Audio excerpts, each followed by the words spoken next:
Provavelmente você já ouviu falar no efeito Dunning-Kruger. Se nunca ouviu, eu te explico. O efeito Dunning-Kruger é um efeito psicológico que quanto menos a pessoa sabe sobre o assunto, mais ela tem certeza absoluta de que ela é um especialista naquilo. Um dos sintomas do efeito Dunning-Kruger é você simplesmente não ler absolutamente nada sobre um determinado assunto e a partir de um viés de confirmação você acreditar que está absolutamente correto sobre aquilo, mesmo tendo investido poucas horas de vida, quiçá alguma hora de vida para entender aquele determinado assunto. Você pode achar isso aqui no YouTuber direto. Tem muitos YouTubers que nunca estudaram astronomia na vida e juram que a Terra é plana. Na política só sai uma notícia que o cara bota o jaleco de especialista dele e briga com família, amigos e todo mundo provando que a tese dele está correta. E na luta, pessoal, não é diferente. A verdade é essa. O remédio para isso é você ler, estudar, buscar pontos contraditórios que provem que você pode estar errado e quando errar, assumir o erro. Eu fui uma das pessoas que falou que Ankalaev seria uma luta fácil pro Poatan. Errei feio, errei rude. Ankalaev ganhou 3-2, na minha visão, de forma limpa. E tudo que a gente pode fazer a partir de agora é repercutir a luta daqui pra frente. Não tem jeito. E para que eu não seja vítima do efeito Dunning-Kruger, vi e revi a luta inúmeras vezes para que eu possa dar a minha opinião para a próxima luta entre Ankalaev e Alex Poatan. E aqui eu já tô cravando a certeza de uma próxima luta, porque infelizmente não há caminho melhor para Alex Poatan, dadas as circunstâncias que eu vou explicar nesse vídeo. Então fica comigo aqui que eu vou te explicar os 3 possíveis caminhos para que Alex Poatan vença na revanche com Ankalaev.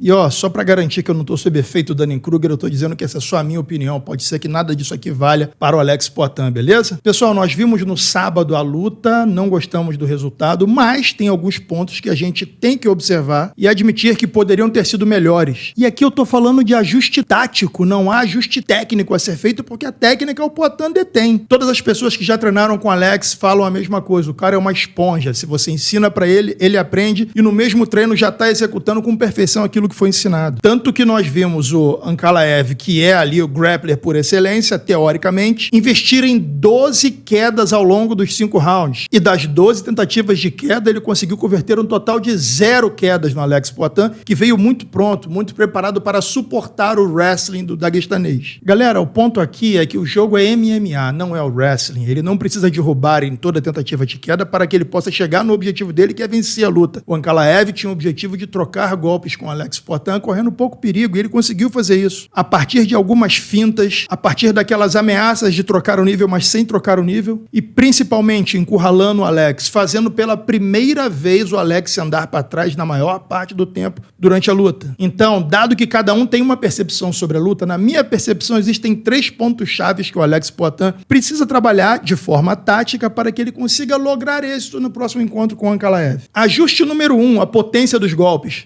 Pessoal, venham comigo na seguinte análise. Qual dos adversários de Alex Poatan no meio pesado saiu mancando ou acusou ter sentido os golpes na perna, com exceção do Jiri Prochazka até então? Magomed Ankalaev recebeu a maior quantidade de chutes que nós já vimos Alex Poatan desferindo ao longo da sua jornada no UFC, nessa última luta, e sequer saiu mancando. Khalil Rountree, em sua derrota para Alex Poatan, também afirmou que os chutes baixos não incomodaram como ele esperava. E aqui das duas uma, ou o pessoal do meio pesado tem mais resistência a golpes do que no peso médio, porque a gente se lembra que no peso médio o Israel Adesanya ficou praticamente em estado de choque com os chutes que levou e até hoje menciona isso. Na sua última participação no podcast do Joe Rogan, ele falou que aqueles chutes ali são a coisa mais horrível que ele já sentiu dentro do octógono. Parecia um martelo batendo na perna dele. Mas Magomed Ankalaev deixou o octógono sem sequer mancar, não andou para trás por causa dos chutes, muito pelo contrário, marcou o tempo e assim que recebia o chute avançava com um jab direto. Ou muitas vezes um cruzado por cima da mão do Poatan tentando acertar ele no rosto. E aí isso me fez pensar lá nos primórdios do Alex Poatan no UFC, assim que ele entrou e deu uma entrevista aqui no ConnectCast pra mim, onde ele falou a seguinte frase: quando eu cismo com algo, eu treino aquilo exaustivamente. Eu me lembro que no Glory Kickboxing eu queria nocautear com um chute rodado na coxa e treinei aquele chute por mais de 1000 vezes. As pessoas não acreditavam que eu conseguiria nocautear alguém daquela forma, mas eu estava derrubando as pessoas no treino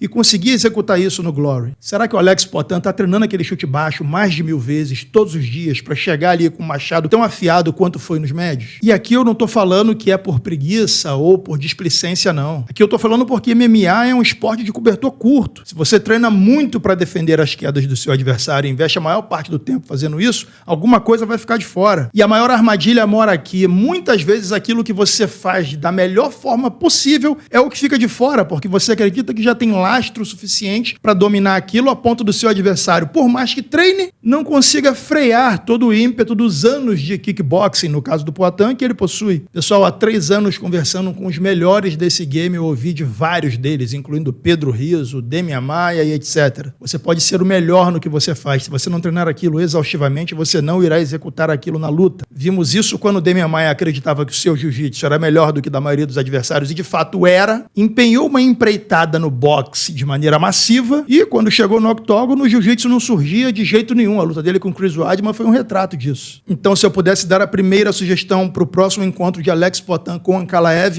volte às raízes e treine muito aquele chute baixo para que no terceiro chute o Ankalaev já pense que a melhor coisa para ele é trocar de base, se ele não quiser perder aquela perna. Ponto número 2, a sua melhor valência. Sua melhor valência sempre será a sua melhor arma. Se a maior valência de Anderson Silva era a sua genialidade e ele tentasse lutar de maneira pragmática, provavelmente ele hoje não seria lembrado como o cara que foi. Então, se a melhor valência do Poatan sempre foi ditar o ritmo da luta, andar pra frente e fazer seu adversário pensar, nossa, por mais que eu bata, ele ainda está aqui, andar para trás com receio de ser quedado pelo russo pode ter sido o melhor presente que Ankalaev pode receber de Alex Poatan. E de novo, ouvindo de alguns lutadores versados em grappling que já estiveram aqui, como é o caso do Paulo Filho, segundo o melhor peso médio que nós já fabricamos no Brasil, na minha opinião, ele deixou muito claro que o maior desespero dele era ter um striker muito bom de porrada caminhando na frente dele, indo para cima dele e evitando as quedas. Se o cara é um grappler por excelência, se vê encurralado pelos seus golpes, a única e quase que instintiva solução para isso é ele voar desesperadamente nas suas pernas e receber um golpe de encontro. O exemplo que eu vou citar agora não foi o caso do desespero, mas foi o caso da parte instintiva. Nós vimos Gilbert Burns em meio ao scramble com Jack Della Maddalena. Assim que os dois se separaram, a primeira reação do Burns foi voar para cima do Jack Della Maddalena para tentar agarrar ele de novo, tomando uma joelhada de encontro no peito que definiu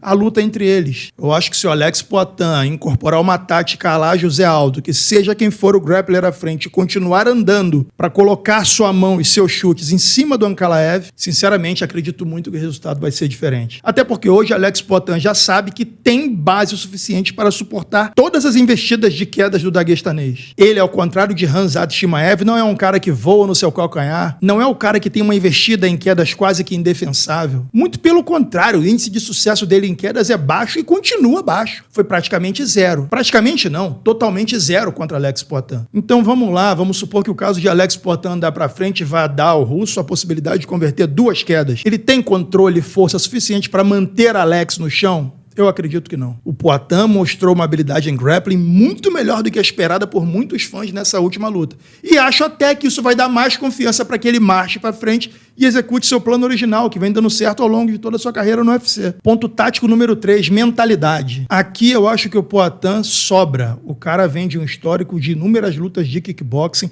Não é a primeira vez que perde. Se não me engano, sua carreira no kickboxing foi marcada por sucesso em todas as revanches que ele empreitou jornada, e pode ser que no MMA não seja diferente. E por que eu digo isso, pessoal? Eu recebi na caixinha de perguntas e no direct várias pessoas falando, não seria melhor deixar o Ankalaev pro giro e o Poatan depois dar cabo do giro pela terceira vez? Óbvio que não. Se Poatan para agora e espera alguém aniquilar o russo e depois entra de novo na corrida, vai ficar aquela mancha do nêmesis do Poatan ser o Ankalaev de maneira irrefutável, porque de fato, se ele perder pro Ankalaev e nunca mais corrigir isso, perde-se todo o apelo para uma luta de Alex Poatan com o John Jones ou até mesmo com o Tom Aspinall. Alex Poatan já tem 37 anos, não acredita que tenha muito mais tempo pela frente performando em alto rendimento no MMA, e a melhor maneira dele capitalizar em cima do tempo que ele tem, de fato, é migrando para os pesados. E qual seria o apelo de migrar para os pesados e enfrentar qualquer que seja o grappling muito maior e muito mais forte que o Ankalaev sem antes corrigir essa derrota? Pessoal, toda a promoção do UFC é feita em cima de narrativas, e acreditem,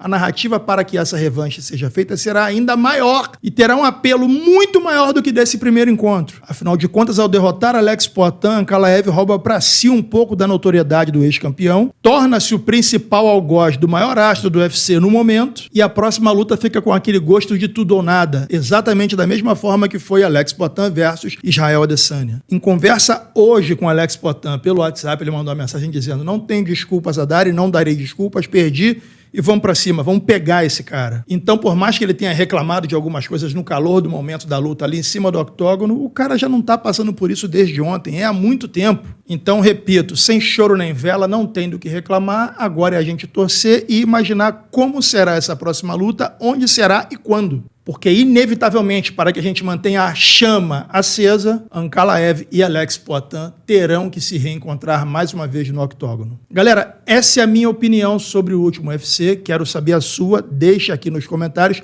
e assista aqui, nesse quadradinho, a minha resenha sobre isso com o Leandro Mamute, onde nós falamos sobre todas as lutas desse último UFC e o futuro dos lutadores que ali estavam. Beleza? Forte abraço, galera.